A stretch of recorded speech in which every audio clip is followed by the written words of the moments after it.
Hi, എല്ലാവർക്കും രുചിക്കൂട്ടിലേക്ക് സ്വാഗതം. നമ്മളിന്ന് 4 മണിക്ക് കുട്ടികൾക്കും മുതിർന്നവർക്കും കഴിക്കാനുള്ളൊരു സ്നാക്സാണ് ഉണ്ടാക്കാൻ പോണത്. അതിന് എന്തൊക്കെയാണ് വേണ്ടതെന്ന് നോക്കാം.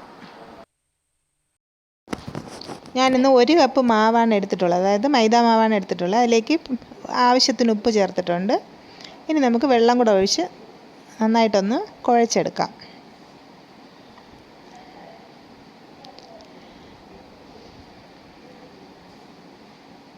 നന്നായിട്ടൊന്ന് കുഴച്ച് ചപ്പാത്തിക്ക് പരത്തണത് ആ പാകത്തിന് വേണം എടുക്കാൻ, അതിൻ്റെ അളവിന് വേണം എടുക്കാൻ.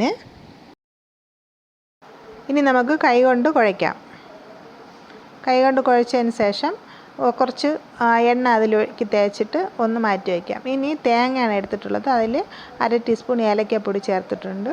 ഒരു 5 ടേബിൾ സ്പൂൺ പഞ്ചസാര കൂടെ ഞാൻ ചേർത്തിട്ടുണ്ട്. നന്നായിട്ടൊന്ന് കുഴച്ച് വയ്ക്കാം. കുഴച്ച് നമുക്കിതിനെ മാറ്റി വയ്ക്കാം. ഇനി ഇത് ചെയ്യാനായിട്ട് ഞാനൊരു അച്ചാണ് എടുത്തിട്ടുള്ളത്.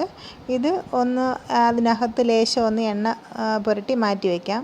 ഇനി നമുക്ക് മാവൊന്ന് പരത്തിയെടുക്കാം.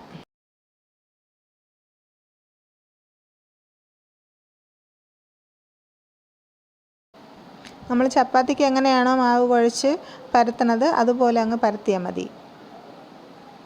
കുറേശ്ശെ മൈദാപ്പൊടി തട്ടി കൊടുത്തിട്ട് അങ്ങ് പരത്തിയെടുക്കണം.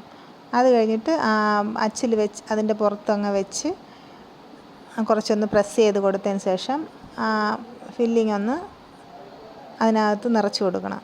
നിറച്ച് കൊടുത്തിട്ട് 2 സൈഡും കൂടെ കൂട്ടിയിട്ട് ബാക്കി വരണ മാവിനെ എടുക്കണം. കണ്ട, ഇത് നമുക്ക് മൊമോസൊക്കെ ചെയ്യും പോലത്തെ അതേ ഒരു ഷേപ്പിലാണ് വന്നിട്ടുള്ളത്. നന്നായിട്ട് കിട്ടിയിട്ടുണ്ട്. ഇനി നമുക്കിതിനെ ഇഡ്ഡലി പാത്രം അടുപ്പത്ത് വെച്ച് അതിൽ പറക്കി വെച്ച് വേവിക്കാം. അങ്ങനെ നമുക്ക് വെന്ത് കിട്ടിയിട്ടുണ്ട്. എല്ലാവർക്കും ഇഷ്ടപ്പെടും. എല്ലാവരും ചെയ്ത് നോക്കണം കേട്ടോ. പിള്ളേർ സ്കൂൾ വിട്ട് വരുമ്പോൾ 4 മണിക്ക് ചായയുടെ കൂടെ കഴിക്കാനൊരു പലഹാരം റെഡി ആയിട്ടുണ്ട്. എല്ലാവരും സപ്പോർട്ട് ചെയ്യണം, ഷെയർ ചെയ്യണം, ലൈക്ക് ചെയ്യണം, കമൻറ്റ് ചെയ്യണം, സബ്സ്ക്രൈബ് ചെയ്യണം, മറക്കരുത്.